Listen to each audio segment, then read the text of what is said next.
Hello and welcome to The Build Up. This is the podcast for marketing in the construction industry.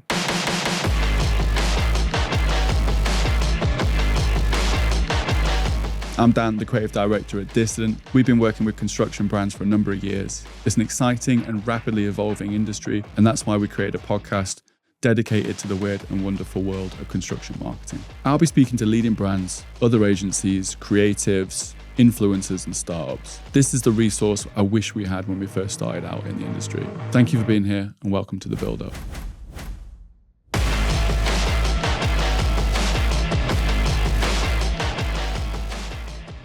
Welcome back to The Build Up. I'm Dan, the creative director at Dissident. We are a social first creative agency specializing in the construction industry, right, Keelan? Yeah, that's the one. Yeah.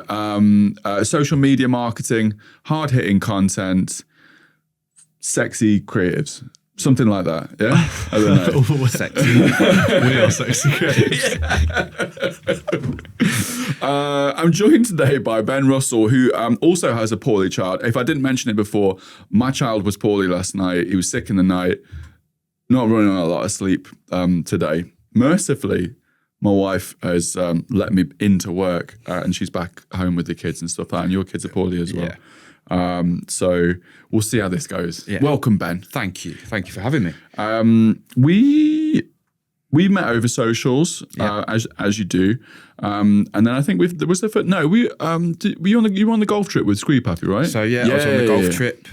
So that was, I think, probably it ended up being quite a good networking event because there was so many people there from so many different brands and individuals within the trade that I'd been following for quite a while on Instagram, Facebook, whatever it was. And it was almost like a bit of a rabbit in the headlights, sort of like when everybody turned up, it's like, oh, that's such and such, that's such and such. And then, so I think there's Rob Lawton. yeah. What's he doing here? Mr. Copper. That was a really good day. And I think there was a lot of friendships that were born on social media, but then obviously evolved into a more personal friendship after that. So it was a good day. It's tough though, isn't it? I find these things really tough because I never know what people look like. There's people there, but I've been speaking to for 6 months. I only know them as a couple of letters that remind me, or they're sort of like their sort of like tag on Instagram or something like that. Not that I'm that prolific on Instagram, but there's people there that I'm like, sorry mate, who are you? And it's like, it's such and such. Like, I'm like we've been speaking. I'm like, what's your Instagram tag? He's like, I don't know. They say B Russell Interiors. Oh shit, yeah. I didn't know your name was Ben. Because a lot of people do call me Russell. But there's quite a lot of people on social media that don't have them. So there's like, you see varying degrees of people that they'll do like videos in their van, so you see their face. Yeah. But then there's quite a lot of people where you just see their hands, or you don't actually see them. Yeah. Because they're not the brand, it's actually the work that they're selling. Yes. So sometimes like people can have thousands of followers and you think, oh, their work's amazing, they're brilliant. Who are they? Yeah. They're just like this little mythical creature that produces these really nice kitchens or whatever it is they're doing. But you actually don't know the face behind that. So it was quite nice to put faces to names and brands and all that sort of stuff. Well, I'm excited to have you, on here, mate. And the sort of topic of conversation for the most part today, I think we'll probably deviate a little bit, as we do, Keelan. Big up Key, by the way. I've noticed a couple of times, by the way, Keelan, when you've been doing these edits and stuff like that, I'm referencing you, but you're not cutting to your camera. So I need you to go back and cut to your camera on a regular basis, okay? So and then basically at least every like sort of 10 minutes or so, just cut to you for no reason. Yeah. Because I mean, I've just had to drop like I think it's $4,000 on some extra storage because the podcast is all 4K, and so we have Keelan's camera running. And it's at least 128 gig per episode. That's just Keelan, and we use about half a gig worth of footage of just Keelan. Just a different face. Every podcast just have a different face for like was it subliminal advertising that they used to do? Just every now and again, just your face come in for like a millisecond. Yeah. Spend some money. But yeah, really, really good to have you on here. I think we're going to be talking about like like getting like sort of it's like being on the up in terms of socials, like growth, and I think that the topics will come out as a result of kind of telling your story. So would you mind telling your story? Give the people what they want. Who are you? What do you do? And where's that come from? So many moons ago when I left school, as we've already established, I am old. No, to be fair, that was off air. I mean, in the comments, you can let us know like how old you think Ben is. But I thought he was about 24, and you're actually 37, 37, right? Yeah, it's because I don't have a beard anymore. So I started, I left school at 16. I had an ultimatum from my parents, either stay on, do your A-levels, or get a job. There wasn't, that was it. Didn't want to stay on at school, so I wrote, don't know if anybody remembers the Yellow Pages. Went through the Yellow Pages, found 5 plasterers, 5 decorators, carpenters, and wrote them a letter. Posted the letters out. That's cool. And I got a couple back from a local decorator. Was one, and he was like, I'll take you on for a week, see how you get on. And then that was it. Carried on working. Then I went to work for a national shop fitting firm. Contracts dried up, and then I just bitted and bobbed with jobs for numerous years. And then April last year, I'd converted the garage in our house for my partner into a hair salon. Cool. And unbeknown to me, that was like a business card. I didn't think anything of it. Yeah. And her clients started coming in. Oh, this is lovely. Who's done this? Yeah, because that's quite unique. I've never heard anyone doing that. Actually, like building like a mini salon in their house. So like, that's really cool. So where we live, it's.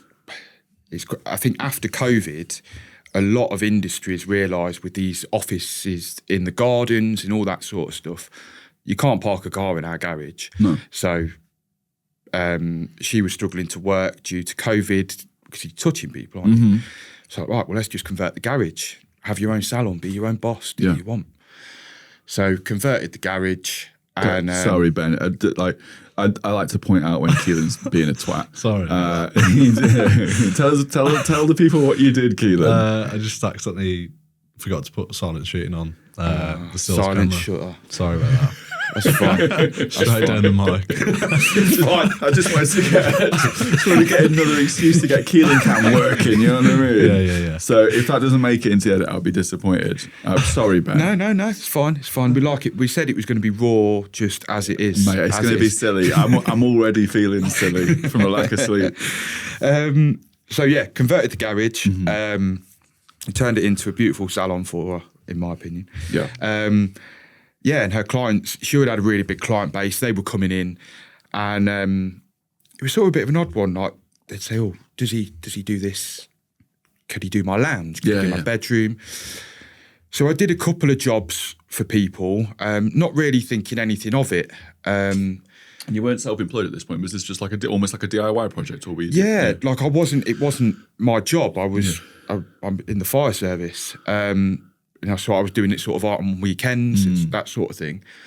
And it just slowly started to spiral. And the more I was sitting there on an evening, I just thought, maybe I'm on to something. Maybe, is it me? Is it the work that I'm creating? Or is it just that I'm just accessible for people? They just want somebody to come in. Am I too cheap? Is that why people are using me? I don't know. So April last year, sort of decided, right, I'm going to try and build a brand. I'm going to start this. And that's where it's gone from there. Russell Interiors was born, essentially. Russell Interiors was born. Wasn't really a hard name to come up with. I'd done a few outside jobs, and our lovely inclement weather in the UK, I was constantly letting customers down. So I decided to go with Russell Interiors because I didn't want to do outside work. And actually it's worked, just the brand name in itself. I don't get any phone calls for outside work, which suits me. That was where it started. Yeah, I suppose if you put interiors in the name, it's anti-exteriors. It's very much don't come to me. Yeah, I don't want to do anything in the garden. Yeah. I love that. So really cool. So it was it was a journey that took. It's you sort of come full circle from like coming out of school and stuff like that, and we joked about your age. You're a very similar age to me, and I quite like the fact that you can reference things that I understand, and that's exactly what I did. Apart from I don't think I wrote any letters. I may have emailed, or maybe called them. I can't remember now. When I left school, I was going to be a plumber, and but typical like I was so lazy. And still am. I left it way too late, and this was like in the plumbing boom. Yeah. So ringing up plumbers, being like, "Are you taking on any apprentices and stuff?" And like I was just too late. And they were like, "Nah, try again next year." And that was the pivotal moment of like, where do you I was nearly a tradesperson, and I was like, "Well, I'll just wait another year. I already had a job." Yeah. But I like the idea. Someone came in and did my parents' like bathroom up. I thought that looks cool. Yeah. Not actually knowing that actually there's more specific things than plumbers, like there's bathroom fitters and stuff like that. Yeah. And someone told me, but plumbing's basically just like, obviously there's nuance to this, but a lot of the time they just got their hands in the toilet or whatever. That was going to be sort of jokes about that. I was like, oh no, I didn't know that was what they did. I'm going to go and be a photographer. Yeah. That sounds a lot less dirty. Yeah. A lot cleaner. So that was the end of me being practical. But it's a similar kind of thing of like, you flick through yellow pages, right, who's near? All right, these guys are, obviously local to me. And I think the thing back then was, it was either word of mouth, which was how you knew if somebody was credible or not. But then the rest of it was a punt. Yeah. You didn't know, you didn't have social media, you didn't have, the internet was there, but people didn't necessarily have websites and all that sort of stuff. So you needed a plumber, decorator, carpenter, whatever. You were literally just going through the yellow pages, or we had the Thompson Local, which was the blue version, where you could actually pay for a tiny little ad space. You put some imagery in there. Yeah, but it was definitely something off of clip art that they'd just done, and they'd picked and you were just taking a punt that they were going to turn up, do the job that you were going to pay them for, and it was going to be of good quality. Yeah. So even the people that I was putting my letters out to, I didn't know if they were credible firms to learn the job from. They could have been awful. I was very lucky that the chap that took me on was really good at his job, and he could show me all the tricks of the trade and how to establish myself. And then, fortunately, sort of go on to then own my own business because he was only a one-man band. You're surrounded by him doing his invoicing, his payments. Yeah. So you're sort of learning all of that as well as the job itself, because that is equally just as important. Yeah. If you've not got money coming in, it's I mean, it's so important. I think learning. It's just as important to learn the trade as it is to learn, if you want to be self-employed, to be self-employed. You know, and it's that classic, like it's a bit like freelancers.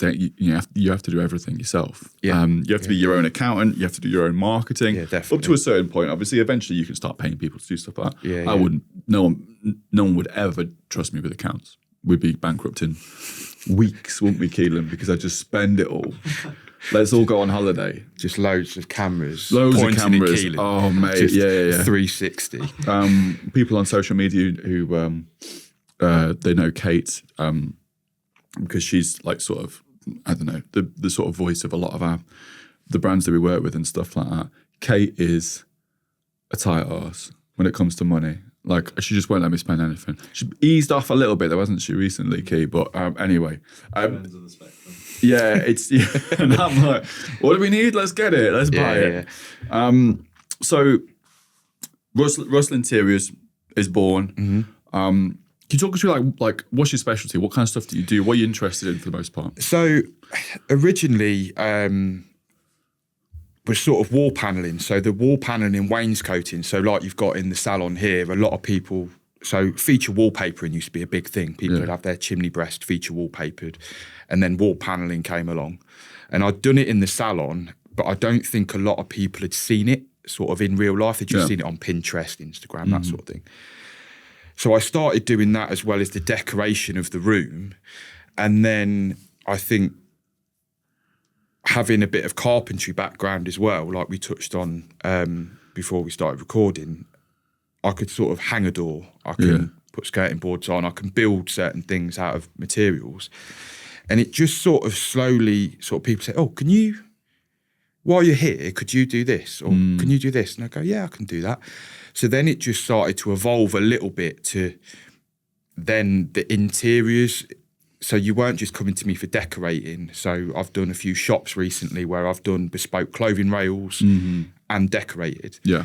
Done a bespoke till unit and painted it. So they were sort of coming to me for a specific job where I could do it all instead of subbing it out to multiple different trades. So that's kind of where it's sort of sitting at the moment, really. Yeah, a little bit more, again, bespoke, creative. You come to me with an idea, and I'm always honest with customers. I've had people get in touch. Is this something you can do? No, I'm not too proud to say no. It isn't something I can do. You need somebody that specialises in that. Yeah. Somebody asked me if I could do all glass hand railing up their stairs and everything. I'd love to think I could do it. Yeah. But no, you get somebody that knows what they're doing, and if you want it painting afterwards, give me a shout. Yeah. But yeah, I'm not that proud that I would go, yeah, I'll give it a go.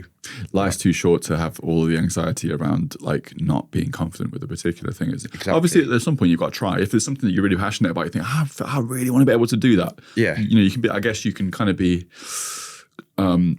truthful and honest with the customer and go, I'll be honest with you, I've never done anything like this before. You're welcome to. We can have a punt at this together. Yeah. But just let you know that if you want this done right first time, there's a risk here. Yeah. Exactly. Exactly.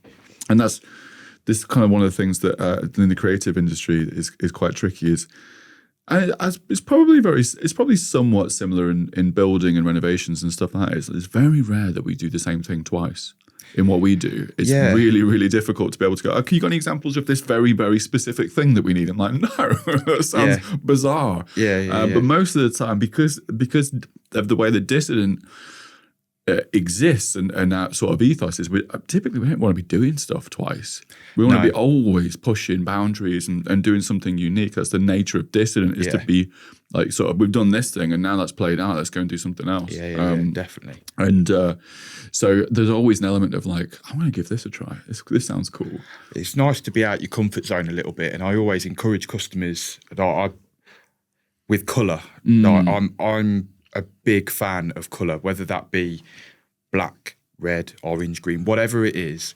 And I'll always say to clients, even if they've picked a colour already, they've got it in mind, I'll always say, have you thought about going bold? I said, you want your ceilings white and you want your walls cream. I said, I get that. Why don't we do the ceilings cream as well as the walls? Yeah. Why don't we try it? What's the worst that's going to happen? It is only paint at the end of the day. And some of my best jobs have come from me saying to people, just go for it. Bit of bravery. Because if you always say to people, so what do you really want? Deep down, what do you, and they'll go, I really love this colour that's on my cushions. Yeah. But I daren't do it. Go for it.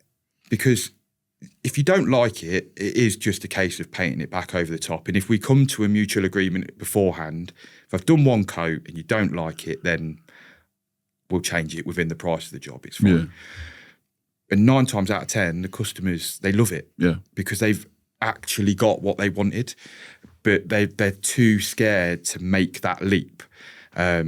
Because it's their home at the end of the day. I mean, my hall landing in stairs at one point was black. Yeah. You walk through my front door and my hall landing in stairs was black. And people are coming and go, wasn't expect, but actually it's still a room in a house. Yeah. It's still a functional space. And then after a while, they're like, do you know what? I quite like this. Yeah. It's not black anymore. But yeah, why not? That sounds right up my street, to be fair. Just go for it. Bit like, like I'm watching like I think that there's an Instagram account that I follow. I think it's called like Gothic Interiors or something like that. It's just like black rooms with like cool little features, lots of like black and like silver ornaments and little bits of like, this kind of like tone of wood. Yeah.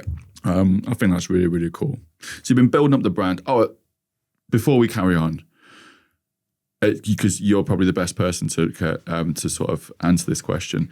How come whenever I try and paint something grey, it looks purple? Is there a reason behind that? Like I swear, every single time I've tried to paint a room grey, it's kind of purple.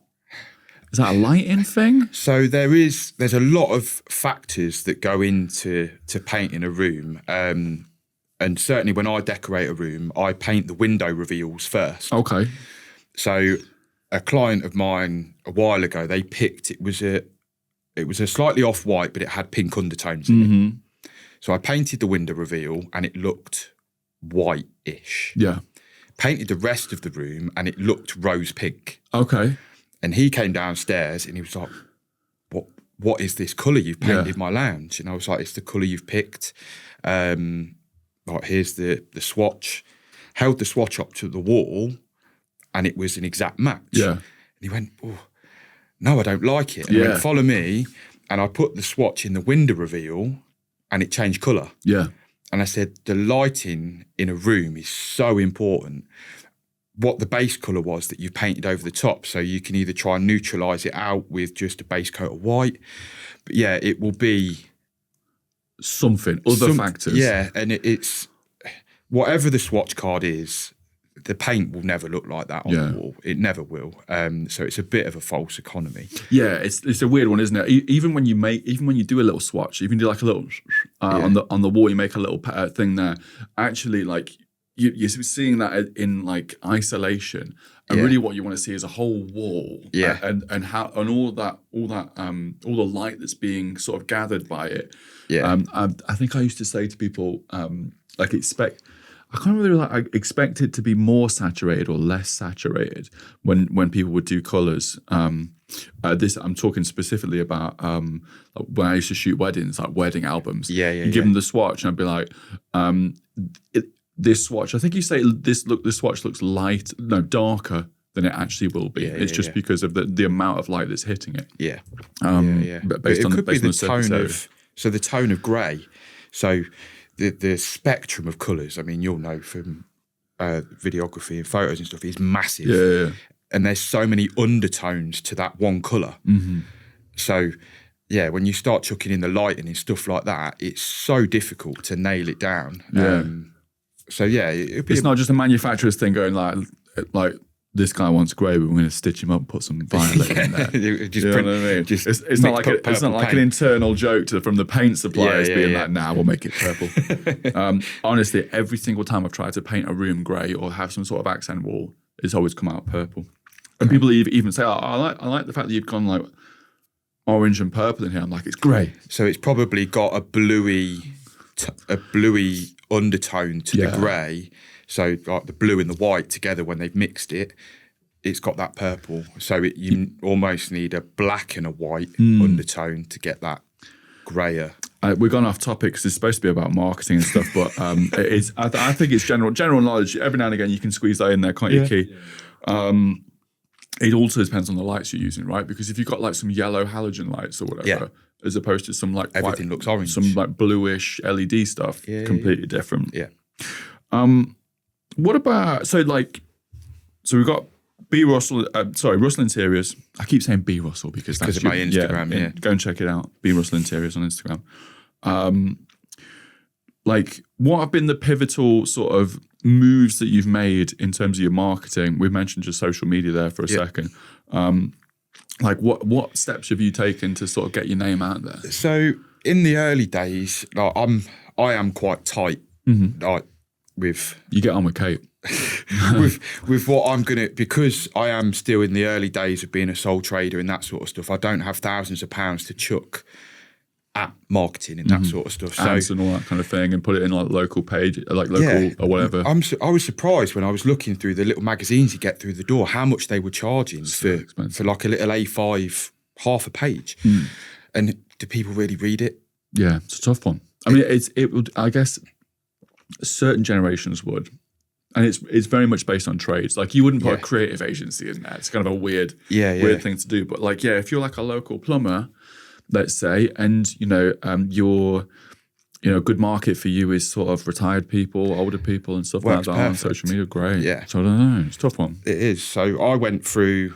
So we have like where I live. We love such and such town. We love such and such village. Blah blah blah. So I joined all them Facebook pages. Yes. And part of the terms and conditions normally when you join them is about advertising. Yeah. So I went through my phone diary, and every day I get a notification of what page I can advertise on for free. Okay. So I know on a Monday there's We Love Warfield, We Love Bracknell, and there's another one on a Monday. Okay. I can post on them pages that week once.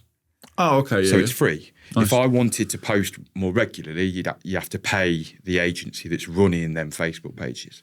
That's clever. So you actually got like almost like reminders in your phone. Yeah. To do So it. I've set it in my calendar. So and I've just done repeat every week or every month, depending on what it is. And then at 8:30 in the morning, it'll come up on my phone like an alarm. Oh, you can post on such and such. And you can potentially got the content ready to go, just copy and paste or whatever if you want I pretty much do the same spiel. I change it every now and again, depending on if I've had more jobs in that month, a job that I really liked, the photography that I took of that job, I'll add that in, whatever it is. So that's free advertising. And most people use Facebook on these pages. Everyone's always saying, oh, dog lost or my cat's missing, and you get to see 40,000 people commenting. So there's people are engaging with these pages. Trade shows. So I went to Screwfix Live last year, just on my own, walking around, meeting brands, meeting the people that are behind the brands that I'm using. And that was where my relationship with Lick developed. Met the brand manager. So it wasn't really conscious efforts. It was sort of, I'll just go and see what happens. Yeah. And trying to be personal with these brands and just saying, look, this is who I am. This is my Instagram. Check it out. Tagging people on Instagram. Yeah. Just bombard people with stuff. Not that I'm after anything, but there's a guy called Robin Clevitt who's a carpenter on Fixed Radio. He does Fixed Radio and he's got carpentry. And he's made a hinge jig for a router. I bought one because I needed one. And I thought, buy from a small firm, help him build his brand. I don't need to buy these multi-million-pound companies. I'll buy it from him. He reposted it, and I think I got something like 40 new followers. Yeah. And my reel that I made hit something like 500 views in like 5-6 minutes. Yeah. Not that mattered per se to me, but I was like, Jesus Christ. Like, so it's just the way of how you engage with people and how I'm still learning. It's such a minefield. Well, I think the interesting thing there is you've gone into these. There's almost like two categories there of essentially marketing. I'm not sure marketing is the right term for all of that. I guess it is. It's more like it's like brand. I don't know. So certainly, like you go into the Facebook groups, you frugally go and get all the the free spots and stuff like that. Brilliant. Why would you pay if you can do it for free? Like great if you've got the funds to be able to just go, actually this particular platform here or this page has actually done me really well. Let's see if we can, like, of all of the ones, this one's got me the most work. Let's put some money into this one. It's obviously got something about the market here is right. And the rest of them perhaps not. I'll keep doing it for free. Great. So that's interesting. I quite like that concept.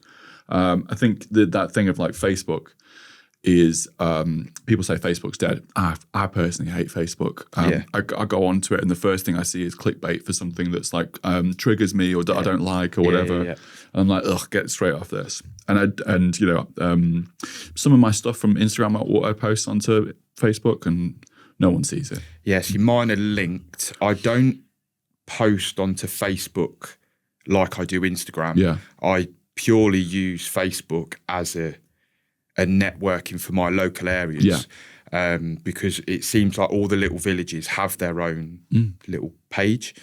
So that's the only reason it's linked. But then I try to drive people from Facebook to my Instagram. Yes. But then I've also got LinkedIn, which I'm now working on.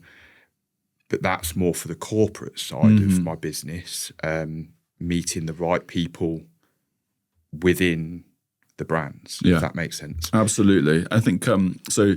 This we'll get the demographics right here. So you're 37, I'm 35. Not to rub it in, but like so we were pretty much the first generation on Facebook, right? For the most part, it was MySpace before, was it? We were MySpace and then Facebook. Yeah, absolutely. So like we were early adopters of that kind of platform. So basically, anybody our age, slightly younger and older are kind of on Facebook, aren't they, right? Yeah.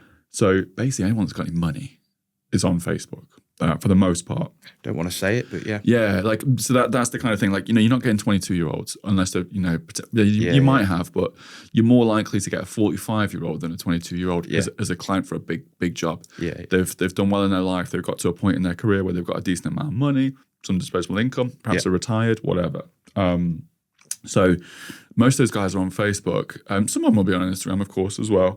So it's still a really relevant platform for marketing your services, I think, especially for the trades, not necessarily for people like us. So I think that's really, really cool.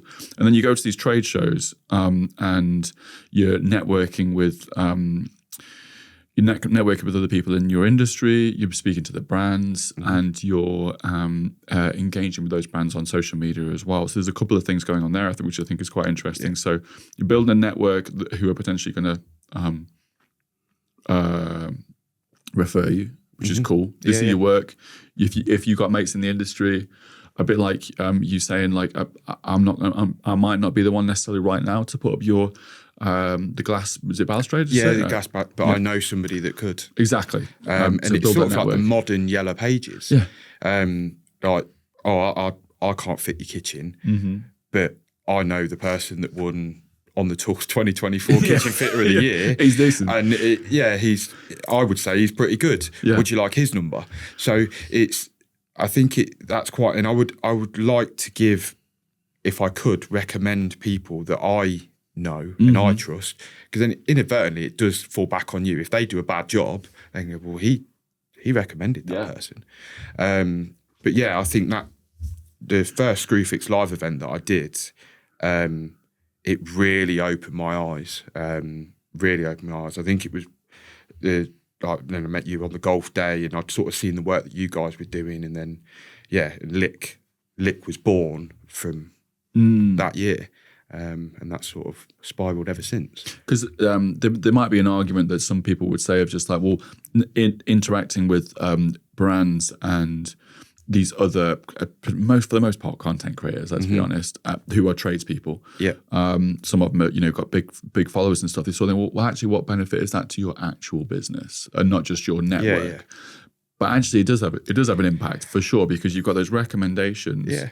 You've got a community of like support and help, which I think is, again, great. Yeah, like one of the best things I did for my business early on, when I was like, in 2012 when I first set out, was I joined networks of photographers because I was still learning. Yeah. Not just about the craft, but about the marketing. Yeah. What's working for you guys? Oh, this person's got X amount of studio bookings this month. I'm like, how? And like, I did this kind of thing. I'm like, no way, I didn't even know you could do that.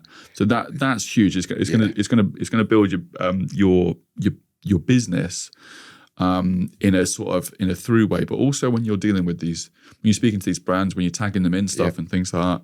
The perfect example is that guy. What was his name again? Sorry, that reshared your. So Robin Clevitt. Robin Clevitt. Yeah. You shared some content of using his the jig. Yeah. And you're like, well, that's of no value to your customer necessarily. No. But actually, him like checking that out, sharing it kind of has it's brand awareness at the very least. Him sharing that has boosted your follower count. You've got more interest in your content. So your content then, as a rule, from that point on, gets elevated. Yeah. It goes out to more people and therefore potentially to more customers. Yeah. So all of these things are like, it doesn't sound like they're going to have like a big effect, but when you compound them all together, they have a massive difference. Yeah, of course they do. Which I think is really cool. Yeah, I'm not, because I'm still very junior in learning the Instagram and all that sort of stuff and how the algorithm works, and where I see because I think back in the day, you were just a construction worker. You weren't a brand. No, you were a geezer. You were just somebody turned up to somebody's house, you did a job and you left. But nowadays, people are the brand. So that boils down to your personality, how you present yourself, your workwear, your van, and the quality of the work that you're producing. And trying to tie all that in whilst painting someone's lounge. You're still the geezer, aren't you? You're still that and then you're thinking, right, well, I'm still learning my trade, because you're always learning. Of course. But now I'm having to learn all this extra stuff. Like, I'm sitting down and watching YouTube videos on how to work out, how do I make a nice reel? How long do Instagram reels last? All this sort of stuff. What's the algorithm? Try and find, you show me someone who knows how to work the algorithm. I had somebody telling me that don't go on Instagram for a couple of days, even if they've liked stuff, like almost sort of like sticking your finger up to Instagram and then log back in. Yeah. And Instagram love it. And I was like, that can't be a thing. Like, it's mental. It's like TikTok. Like, there'll be certain, I don't, it might be a trade secret. I don't actually post anything on our socials for the most part. Like, you see my face, so some of that stuff is obviously me. But for the most part, this is scheduled and organised by a much more clever individual than me. Small cog in a big. Exactly. Yeah. I'm just a pretty face of dissident, and I come up with some of the wackier ideas. But for the most part, all the clever stuff that works is typically my team. Yeah. So I think we definitely do have a TikTok that I don't engage with a great deal. Never used it. But I remember first putting out some TikToks on my own personal profile, which I've since forgotten to log in for. And there was like one particular video, and it was buying all the stuff to when we first moved into this studio in IKEA. The video was shit. Like, it was not interesting at all. And it absolutely skyrocketed. It got tons and tons of views compared to all of the rest of my content, which was, I thought, actually a lot more engaging and interesting. I'm like, go figure. Who knows? Who knows what TikTok was doing there? I think it was because it was one of the first videos that I did, something like that. Yeah. It is this kind of like mad. I think that you can still be the geezer or the girl that isn't on social media and stuff. I think that's important, to not forget who you are as a person, where your morals lie, where your beliefs lie. What work do you enjoy? Yeah. Now, I know what I enjoy doing work-wise, and I know where I want my brand, as it is now, where I see it going. Yeah. And that's all I'm striving to achieve. I'm not looking to start dipping my toe in other ponds. Like, I know what I want, and that's all I'm working towards. It's not millions of followers. It's not having loads of brands that are paying me to promote stuff. Yeah. I just want to do me. And if something comes along on the way, if it fits and it works, okay, I'll take it on. And then I think there's a couple of things I wanted to ask you about that, actually, because these things are relevant not only to your business but also our industry as well. Yeah. Like specializing in certain things, like carpentry, interiors. Like there are certain elements where you get like these kind of I don't know. It'd be interesting to hear from your point of view. If you do too much stuff, does that make you less likely to get recommended by other people because there's a bit of a crossover of trade? Do you know what I mean? I think there used to be. I think the term multi-trade is becoming more widely used. Okay. It used to be like jack of all trade, master of none. Yeah. But there's quite a few crossovers with a lot of trades. So you'll see like plumbing. There used to be plumbers and then heating engineers. Yeah. And then now you're getting plumbing and heating engineers. Yes. Because it used to be like the gas safe thing. Some plumbers didn't want their gas safe. They just wanted to do plumbing. That's fair enough. You know, put some bathrooms in and stuff, Yeah. So you'll get plumbers that do bathroom fitting. So they'll do the tiling. But is that not a tiler's job? Yeah. But actually, you can still be good at tiling and solder copper pipes. You can be good at multiple things. So for me, decorating and carpentry sort of went, because I like building stuff. Yeah. I do like to create something that looks nice, but I like building things with my hands. So it's sort of like, well, if I can hang a door for someone and then paint it, they've not got to get in a carpenter and then a decorator. Yeah. So, but I don't want to branch out. Like, I won't replaster a wall and then paint it. Get a plasterer in. Yeah. Like, I know what I like doing, and I'm going to stick to that. So yeah, I think multi-trade is becoming a thing. Because I think when you're in a trade or you're in the creative industry, you have a grasp of stuff. Yeah. So you can kind of understand it and do it a little bit, but whether you want to commit to that fully, that's a completely different kettle of fish. And I think, like you said earlier, it's one of those things where, you know, is it important for the client to get this absolutely bang on first time? Yeah. And be completely flawless, in which case I'm not your guy for this very specific thing that you need. I can recommend somebody. But if we're like, do you know what? If it's a case of we can give this a go, then let's give this a go. And it's the same with the creative industry, isn't it? It's like, you know, technically we could do a website if we wanted to. We could build somebody's website, piece of piss. It wouldn't be amazing. And there might be a few things that, so like creatively it might look really cool, but we don't have user experience designers in-house. We might get all of the user experience or UX wrong, but it will look cool. But also if you're, so for instance, for a small business that's like, it's more of a portfolio website and stuff, great, we could do that dead easy. We can either create something via WordPress, or we could even go down the route of like Squarespace, which is cheating. But if you were an e-commerce brand that needed to sell at the minimum 5,000 products a day, we are not your people. Yeah. We will screw that up big time. Because it's all about scales, isn't it? Of course it is. And I think it's important to be honest with your clients. I've even gone in to do some decorating jobs, and while I was there, they said, "Oh, can you do murals, like hand-painted murals?" And as much as I love drawing and I love painting, like that isn't my niche. That's a hell of a question to ask out the blue edge. Can you do, as Kate likes to call them, murals? Murals. That's an old lady, isn't it, Kate? I just glue mural to the wall.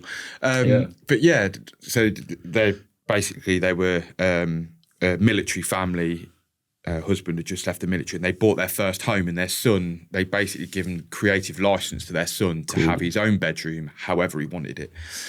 And I said, do you know what, I'm not the right guy to do a mural, but if he finds something like a vinyl or a wallpaper or something like that, then by all means. But if you want something hand painted bespoke, I might be able to find you somebody through social media that could be interested in doing it. And they were like, I appreciate your honesty. And they went off and they found a vinyl. And they said, can you install a vinyl for us of this massive Lamborghini on his bedroom wall? And I was like, hell of a lot cheaper as well. Yeah, exactly. So I'd rather be upfront and honest so the client knows what they're getting. And like, if you don't ask, you don't get. Absolutely. And then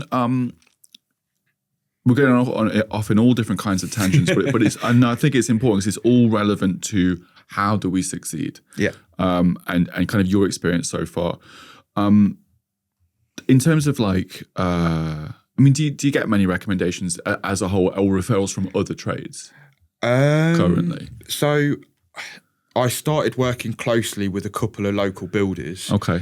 And that just I sort of stumbled into that a little bit. One was shorthanded, needed the job doing like yesterday, and I just so happened, I was like, do you know what, I can help. Yeah. So that relationship was born, and now it's a case of he knows what I charge either per square metre if it requires it, or per day, and he builds that into his quotes. Sound. He gets a job. Oh, you've got this decorating job, and he just sends me the details. Yeah. So I get a lot of referrals through them, because if they don't build it into the job, the client will come to me direct instead of through them. Okay. Yeah. But it's mainly word of mouth. Word of mouth. And Facebook. Because the reason why I asked this is just another element of like marketing that I'm fascinated with. Is referrals are huge. You know, you want to have your marketing sort of strategies in place. You want to have those tactics in place, but referrals are always going to be the one. Yeah. If you've done a really good job for a particular builder, let's say, so we're not let's forget about referrals for now. For customers, let's talk specifically about other trades. Yeah. And like if you've done a particular good job for a particular builder, but also it's the right kind of job for you. So if this feels right, this is my vibe. Like 100%, you want to be like almost like tapping into like what is this guy and like or girl, like what area are they working in it, and can I find more in my network that can refer on to me, because it's always that thing of just like, you know, agencies refer us on to clients, or they'll bring us in on particular projects. I'm like, oh, that particular project worked really well. Like, how do I get more of that? And it's like, well, you want to be more friendly with agencies like this, you know. And I guess I imagine it's the same with the building trade. If you've got like a particular company that's like referring you on or bringing you on gigs, is it a good strategy, do you think, to get more of those? Go and find those people so that they can refer you and build that network again. I think I'm quite lucky having chose decorating. It's the final trade pretty much. Yeah, nice. And a lot of people can refer you basically. Yeah, so if a builder builds an extension, unless it looks amazing from the outside, if it's had cedar wood cladding or however they've built it, when the photos are taken of inside that extension, no one's seeing the stud walling, the block work, the sockets. No one's seeing. All they're looking at is the decoration. Yeah. Because fundamentally it'll either be a rectangular building or whatever it'll be. But when you've got a real big bold colour, or you've gone black on the ceilings and the walls, people go, that's mental. Yeah, yeah. It's the simple things that get you in it. And they'll say, oh, who did the decorating? And I'm not saying that the builder doesn't get recognised for their work, but I'm lucky in the sense that because I'm the visual end of the job, it pays dividends. Yeah. So when the builder takes a photo of his job when it's done, people see it and go, that looks amazing. Yes, the build looks amazing, but they're also seeing the decoration. So when then they're going in and pricing their job up, they're saying, oh, the decorator did this job, the decorator did this job. So you're sort of marketing through other people. Yeah. Because like the builders that I work for, they post pictures of their work all the time that I've decorated. Yeah. So yes, the build is there, but my work is there. Yeah. Even if they don't tag me in it, it's out there. It's still beneficial though, isn't it? Because it's like, well, if they're the guys that are referring work to you on a regular basis, it makes sense for them to be marketing and for all of that stuff to look amazing, because they'll get more work and therefore you get more work. And it's like, there's a term, it's like all ships rise, high tide, something like that. But that kind of thing of just like you're all benefiting from that end result. Yeah, which is really, really cool. Yeah. You touched on LinkedIn a little bit, and I've been hesitant about speaking about LinkedIn on here because I was speaking to someone yesterday about this, another content creator, and he was like, "Don't talk about LinkedIn because it's our secret. It's our thing." And it's an interesting one, and I was like, "Oh no, I know what you mean." So basically, what's happening is content creators, specifically guys who want to work with brands, of discovering LinkedIn. Yeah, and the enormous power that LinkedIn has at getting in front of brands. Yeah. And it is almost like a little secret of like the guys who are on there are finding themselves like miles ahead to the let's call them the competitors. They're not, you know what I mean? Other people in the sort of content creation industry, like the influencers and stuff, who aren't on it because they're getting direct to the people who are paying them. They're getting that direct to their market, to their target market, the individual, down to the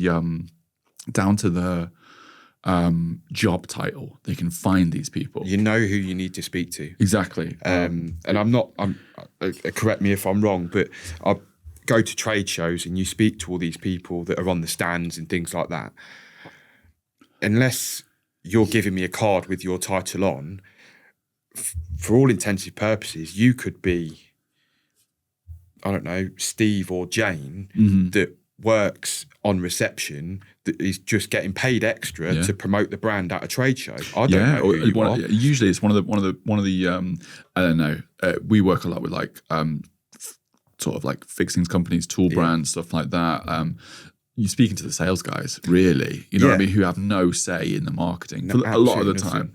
You know, you need to be, or like it's a business development manager, account manager, and stuff like that. Yeah. And the brand managers, they're little lucrative people that you can never get hold of because they are so busy. They're running big national brands or startup businesses that they are busy. Yeah. They don't need influencers or people on Instagram pestering them saying, "Oh, can I tag you in this? Can I tag you in this?" They're not interested.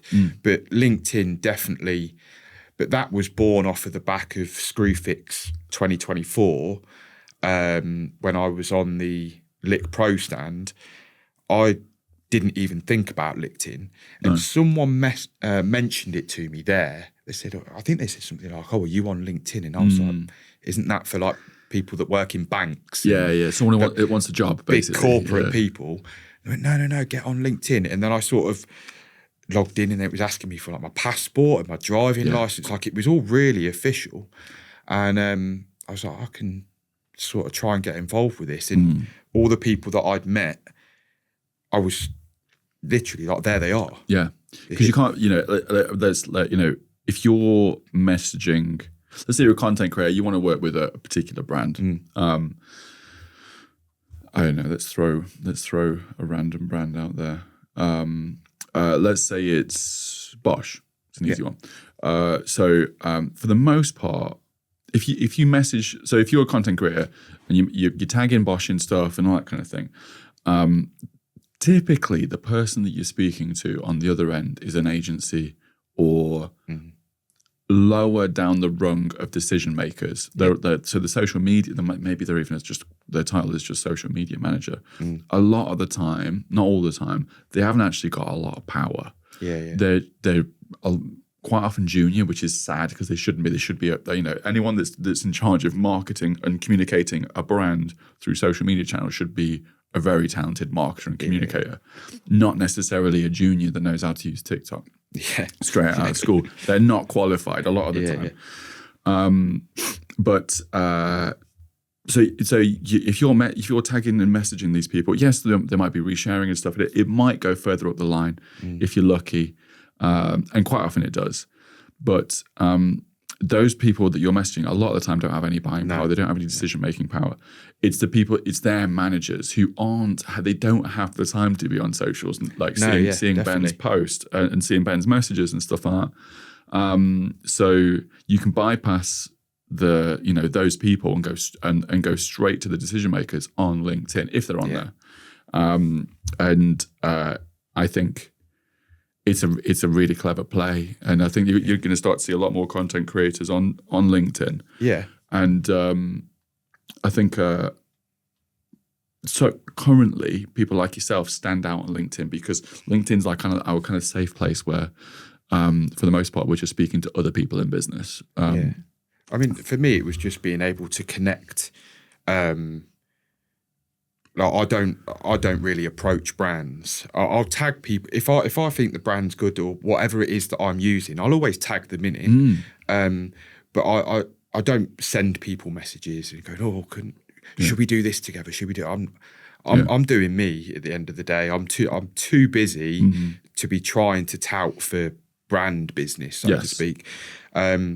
But LinkedIn for me was just about being able to connect with the people at the brands that I do work with or am working with, just to message them directly, because you're not always going to get people's phone numbers and ringing people up all the time. And they can, I kind of use it a bit like Instagram. I do post the work that I do. And there was a job that I did in London, and the lady who owned the shop was sort of reposting my stuff on the socials. And I was like, the people that she's posting to, like they were sat in the UN convention giving talks on global warming. Mad. And I'm like, they're looking at a wall that I've painted. Yeah. I know that they're never going to be a client, but you have that little bit of like where you sit back and you go, But who knows? Because there definitely wouldn't have been a client if they were on Instagram. Like if that content had only been on Instagram, because they might not use it. You know. And this is the sort of reach that I think LinkedIn gives you. It just elevates it that little bit more to the corporate side of business, as opposed to everything being down in the trenches like construction work, where I think Instagram sits, which is great. Yeah. But if you want to try and achieve a little bit more, I think LinkedIn is, I'm still learning. I've only been on it a few months, but I think it definitely has got the capability to. And what I love about LinkedIn for people like yourself is your content stands out because we're not used to it. As corporate people on LinkedIn, who are basically just, we're all there to sell to each other and network. Your stuff comes on and a few other kind of content creators in the construction industry that gets on there. And you're like, oh, this is fresh. Because usually I'm just like, thrilled to be here at the such and such show, the whatever. That's the kind of language that gets used on LinkedIn a lot of the time.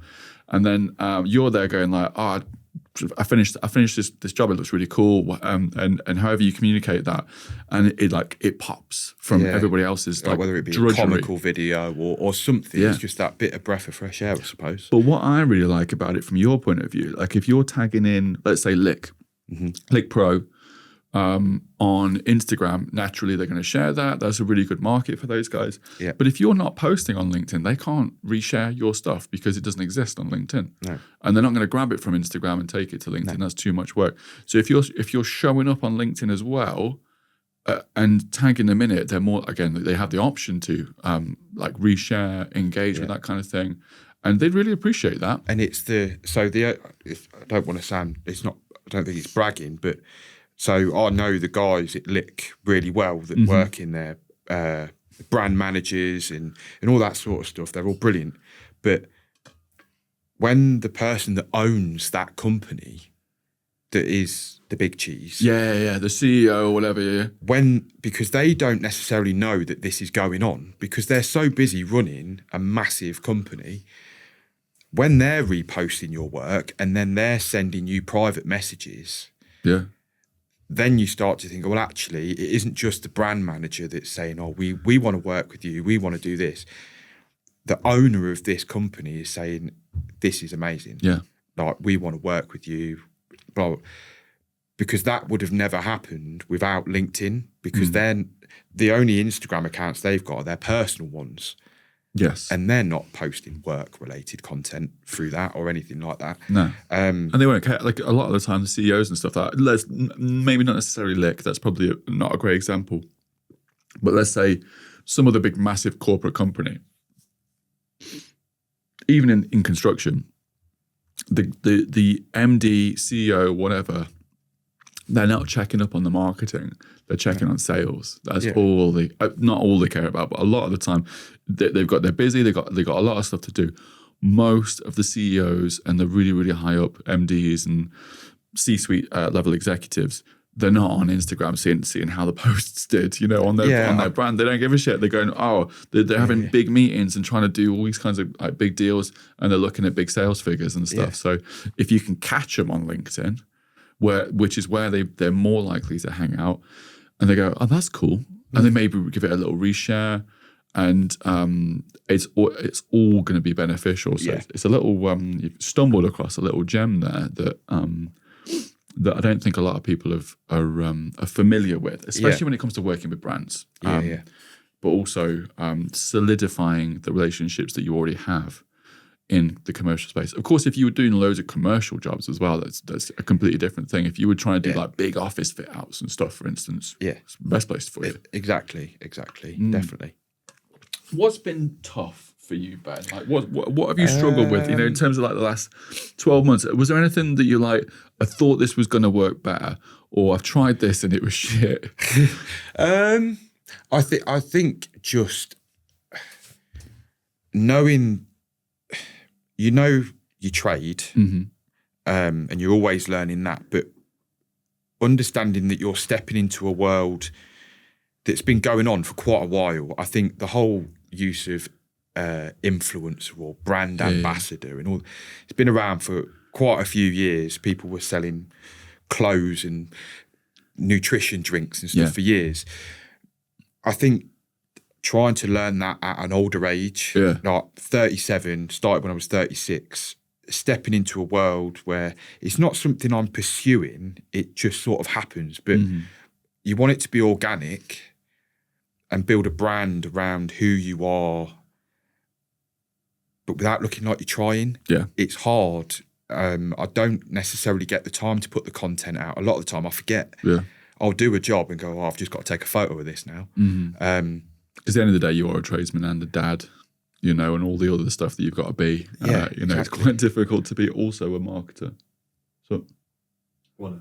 1 hour. We got 1 hour on the piece. Sorry, I thought you. I think that's good. Well, I was like, King's like one love. All right, cheers, King. I reckon we could squeeze another half an hour out because it's getting good. So yeah, it's tricky to do all those kinds of things, and I think the perpetual content that you have to make, no one else is making it for you. No, you're on your phone. I think it's the unseen. Obviously, I've got 2 jobs, so it's the unseen hours, and this is where when you get the arguments with customers about pricing and things like that, it's all the unseen hours. So they might take you on because they've seen something you've done on Instagram. And the irony is when they say, oh, you're too expensive, but you've taken me on because you've seen what I do. So you know the work that's going into that. Like I can't just produce a video or that body of work, that room that I've decorated in a day. No. Like it takes time. There's years of experience. I'm then sat at night time doing my invoices, my quotes, speaking to suppliers, trying to negotiate discount rates, all that sort of stuff. And then you think, I am a dad. Yeah. I am a partner. I've got a home to run and all these things. And it's 10 o'clock at night and I'm still on my phone. Like, it's tough. Like, your daughter's like, Daddy, come and play. Hold on, darling. I'm just doing this. I'm just doing this. I can't get that time back. Do you know what it is as well? And it's kind of, I don't know whether it's a bloke thing, but I do think there's something. I might be getting into a bit like Jordan Peterson type vibes here. That I think it is very much a bloke thing that we're so passionate about providing and being successful that we will sacrifice family time to do that a little bit easier than our wives or whatever. And the irony is the fact that you sacrifice that, it kills you more that you're losing that time because you want to be a role model to your kids and say, well, look how hard I'm working when you're older. If you work hard, you can achieve all these things. But then what comes with that is actually you don't get quality time as much. So trying to build in when you are starting out, especially at an older age, because I think when you're young, you're full of energy, like you got no kids or whatever. No kids, all you're doing is you're running around just working, money. But then when you get older, your priorities change slightly, but you still need to earn a living. So yeah, still got to make it work. And you and deep down, you want it to be successful. It's you know, anytime you make anything, especially as a creator or someone who works in construction, a tradesperson, whatever you make, you want, first of all, to be proud of it to some extent, or at least be satisfied. And you want other people to appreciate it. You know, anyone that says otherwise is full of shit. If you don't you want people to say you've done a fucking mint job. You know what I mean? So all of your energy goes into that. There's nothing more demoralising than if you post something on the socials or whatever and you're well chuffed with it and you're looking at it and you're going, oh, this room looks epic. Yeah. Oh, my mum's liked it. Yeah, great. Winner. And you just think, all these people, but it might be like that, but then this boils down to when should I be posting? Yeah. Because you look on Instagram and it's like, right, well, the optimal time for when my engagement is between 4 and 6. Yes. Oh, I've posted this at 9 o'clock at night because that's the only time that I've got to produce content. Yeah. But it's not getting any engagement. And or you just like, you do what I do and you just, I can't wait. I can't wait till tomorrow. I don't want. I'm just going to put it out now. Yeah. You know, whatever. I want this to. You got the endorphins and all that kind of thing that they get you, don't they? Yeah, it is. It's tough. I think I would definitely say that's the hardest. I think juggling family life, building a brand, producing the work. It is hard being a self-employed in any job, because you are the business. Everything is you. Yeah. Unless you're going to sub it out to somebody, but then you need the money to pay. Yeah, this is it. Let's talk about your feed, because that's an interesting sort of element. Yep. We talked about it off air, that you're kind of going down, or you're certainly trialing this kind of difference on your feed, which is kind of counterintuitive to the work that you do, which is like a lot of your content, when you first preview it's in black and white, which is kind of obscure perhaps for like a colourful trade. Yeah, a colourful trade to have like everything in black and white. Can you talk us through like kind of like what the theory is behind that, and what the goals are? So I've always been into my photography. It's like a hobby. I did a few jobs around photography years ago for magazines and stuff like that. Nothing major, but just because I was a hobbyist. And I think I know where I want my business to go. I know I'm an established decorator. I know that I can keep the work trickling in, touch wood. But now I'd like to combine my hobby and passion with art, if that makes sense. Yeah. And I've always had a thing for black and white photography, always. I just think it's really powerful, because almost it strips everything away from the image, and you have to look at the image. There's no colour, there's no anything, so you have to concentrate on the image. There's like a hyper focus on the subject. Yeah, pretty much. So what I was thinking of trialing is I'm going to have. So eventually my whole feed will be black and white on my Instagram, which is ironic because I use a lot of colour. Yeah. And people would expect to see a decorator using colour. That's what we do. But Instagram gives us the option to have exactly the same photo, one behind each other, and you can swipe. So I would like it to all look uniform, combine my passion of photography and black and white, but then still have the ability for people to see the work that I'm producing in colour. So it's like the thumbnails black and white. Yeah, kind of vibe. effectively. But because it's mine, and I want to be able to look at it and be pleased with what I'm producing. If it doesn't get me any work or anything, I'm not fussed, but I just want to be proud of what I'm producing. And that's the direction that I see it going. Unfortunately, you can't just delete all your Instagram and restart again. Nah. These things evolve. Yeah. And I think when you work out, like we were saying earlier, you become a brand where you don't know how you want your brand to be from day dot. No. It's always evolving. I didn't ever think that I would have a brand. I just thought I'd be a painter. Yeah. In the Yellow Pages. Yeah, pretty much. So it's just sort of finding where do I want it to go? And that, because it's mine, if in 6 months I go, do you know what, I don't like it, it doesn't matter. Yeah. Because it's me and mine to choose. No one's dictating to me how this works.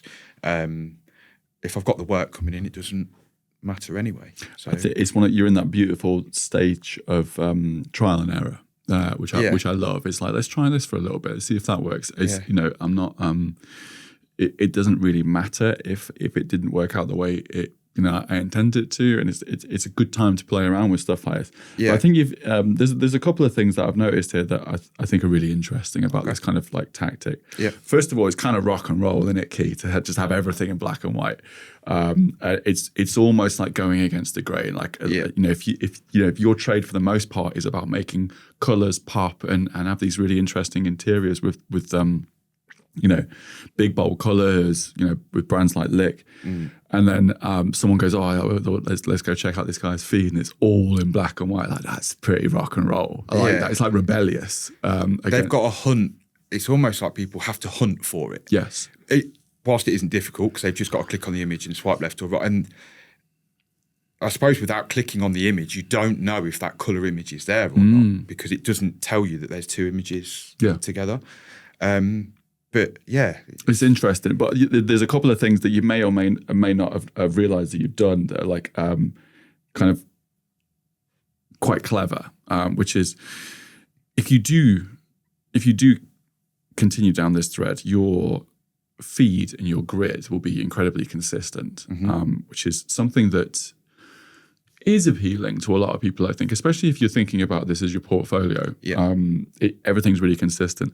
Whereas if you're, all your jobs are kind of different, the photography is changing regularly, the colors and stuff are changing regularly, you're going to have this kind of feed that's kind of like not super consistent. It'll be consistent in the fact that it's quite varied. In a kind of a weird, just juxtaposed position, and where you've got lots of random stuff happening, but it's kind of consistent. Yeah. But what you're going to find is, you're going to be in situations where you think, actually, this image here clashes with the next image on this grid for whatever reason. It just doesn't work. Yeah. Whereas if you take the distraction of color away from it, you can slot that in perfectly in there. So I think that's actually quite interesting. Yeah. And so to keep that consistency. So you can have, like, for instance, you've got on here, there's like shots of you like working, but there's also shots of finished products, which in some respects is inconsistent. But because you've made them black and white, they've remained consistent. It's not that jarring to the eye. Yeah. Another thing that you've done, which is quite clever, is you've made people scroll. So scrolling is kind of an option for a lot of people. Mm-hmm. You physically made people scroll because if they want to see the real image, the real work, they have to scroll. Yeah. And that and a scroll is essentially an engagement. And when I say scroll, I mean scroll through the carousel. Yeah. So anytime someone scrolls through a carousel, Instagram counts that as an engagement. Yeah. And an interaction. Sorry, not engagement, specifically interaction. Yeah. So the more people are interacting with your feed and your content, the more it's going to get pushed to other users. So that's quite clever. You physically you've made people interact, which I think is really, really cool because Instagram loves it when you are touching things, moving things, pressing see more, clicking on a reel, whatever, any kind of interaction. Instagram wants that because they want it shows that you're using it. You're not a robot. You're not just got your phone open. Instagram's goal is to keep users using it. That's all it is. The more you're doing it, the more you're going to push them to be doing that, and Instagram may be pushing your content out a little bit more. I think it's really clever. I think you should stick with that, and I think it's very dissident. It's very rock and roll, isn't it? To have this kind of like black and white kind of feed. There's a photographer years ago. He was a wedding photographer, which when I was sort of hobbying with my photography years, I never noticed that there was like, you get your fashion photographers, you get your wedding photographers. Like, you kind of just think if you can use a camera, you can use a camera, but you really can't. And there was a photographer, and his name escapes me now, but he was, might still be, renowned for wedding photos that went against the grain. Okay. And there was one image that always stood out in my mind was there was a bride and groom in a field in a pair of wellies, and they were obviously still, and he'd created motion blur with the sheep running in front of them, but it was a really wide shot that he'd taken, so they were quite insignificant in the picture. It was all in black and white.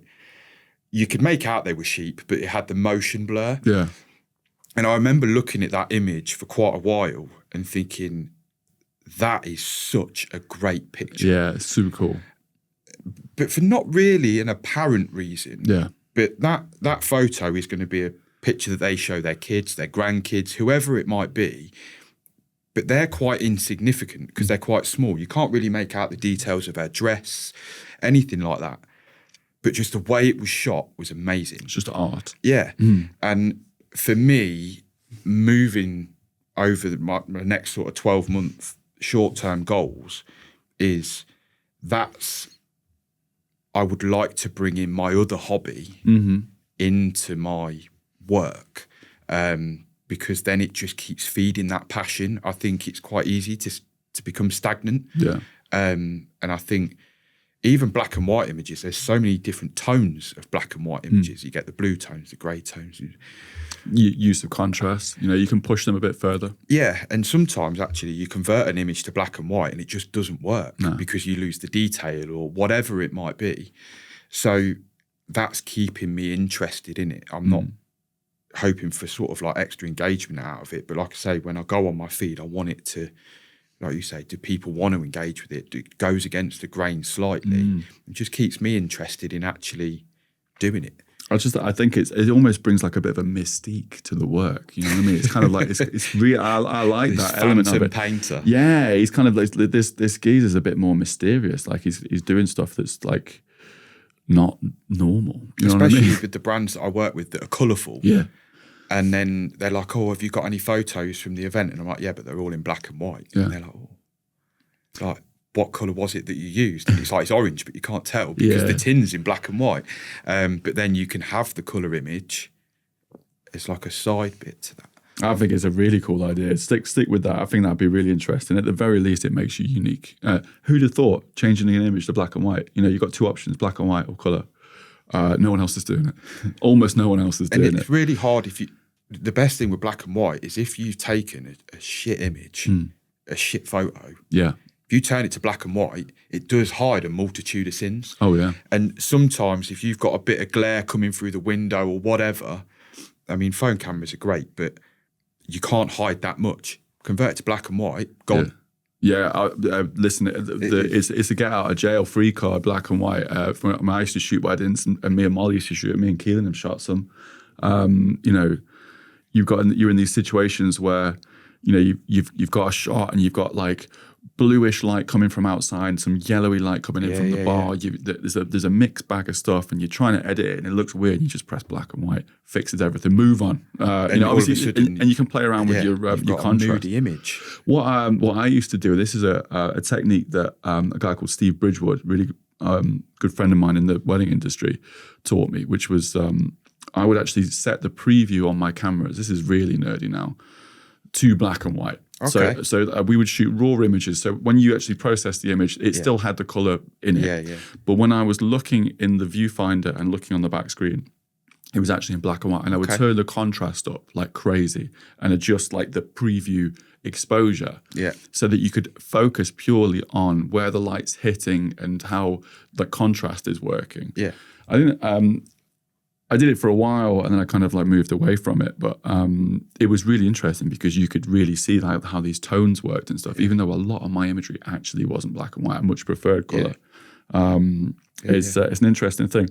I like that. You can almost become the black and white guy, you know, in painter and decorating. It was like, you almost have this hook where it's like, someone's trying to think of your brand, and they go, you know, the guy who posts everything in black and white, but then you can see. You know, it's almost like a hook to it, which I think is really, really cool. Well, it was weird. We were in Bristol for my birthday last week, so this is deviating slightly, but we walked past a really cool barber's, and the name of this barber's, it was really simple. It was just the area that we were, and it just had the word company at the end of it, but their branding and everything on the window. I sort of looked at it and it just sort of sat in the back of my head, and I was sat there the other night and I was reeling off names to my other half. I said, because I do like my brand name. It's got my name in it, sort of says what it does in the tin. Mm-hmm.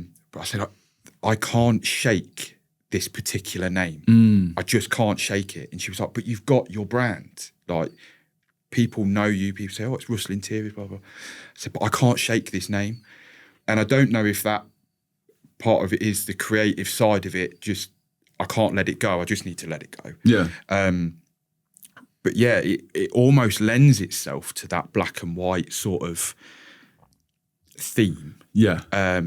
But I don't want to go for a complete rebrand. So junior into just starting up. Well, and now's a good time to do it, I suppose. If you are going to rebrand, it's better to do it earlier than later. But it's a tough one, isn't it? I think you've got to really, naming a brand is so personal. I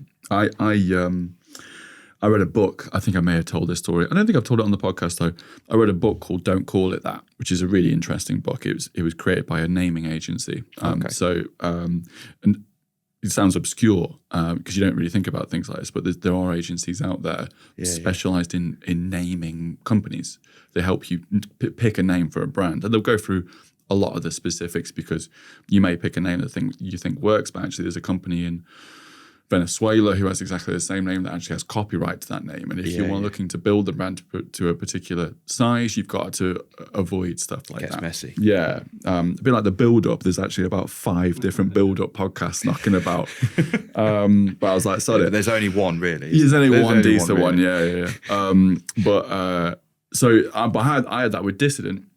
I had this concept of like what this brand is, what we do, and who our clients are, and we were all dissidents. We were all these kind of rebels fighting against the regime, doing something that no one else is doing, and doing it for the right reasons.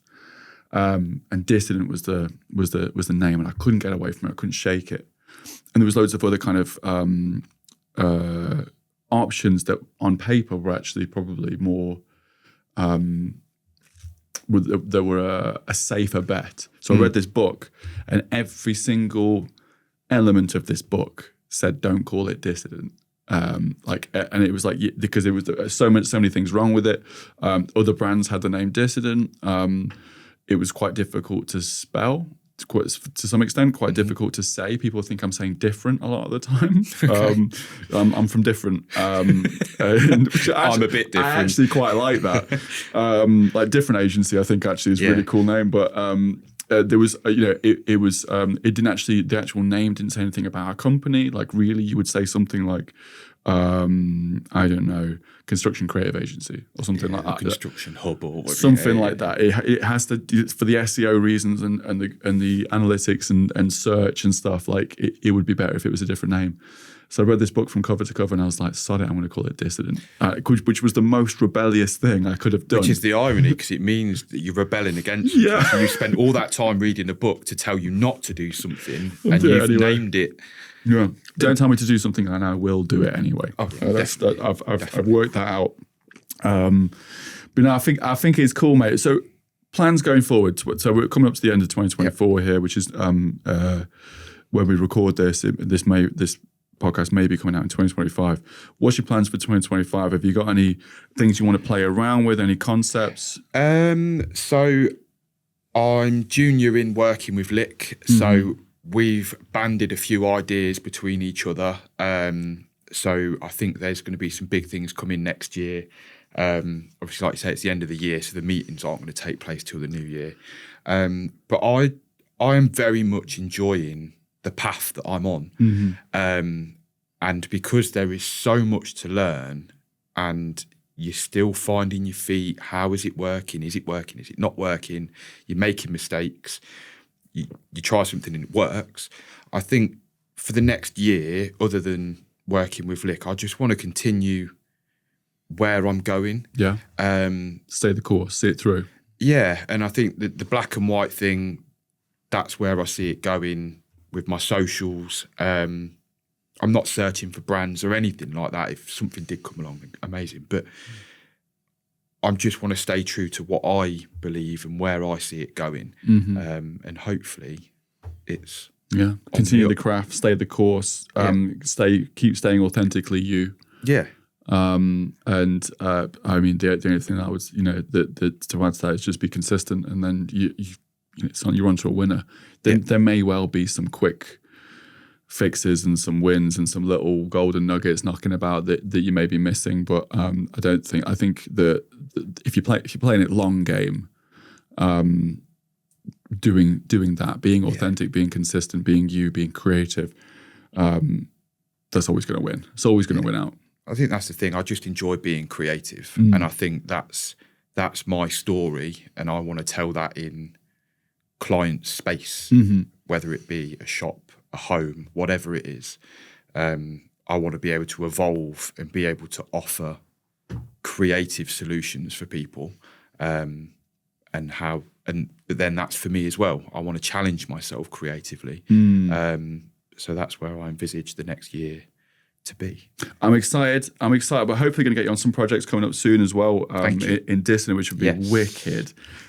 So you'll see a lot of black and white content on that coming up in your feed. Go back to the 1940s. Ben, where's the best place for people to go and find you? b.russell_interiors on Instagram, Russell Interiors on Facebook, and LinkedIn, Russell Interiors. I don't do YouTube. I don't dance on TikTok. Cool. I don't do any of that. Go and check out Ben's work. Follow his journey through. See if he commits to that black and white theme. I hope he does. Mate, thank you so much for coming on the podcast. Thanks very much for having me.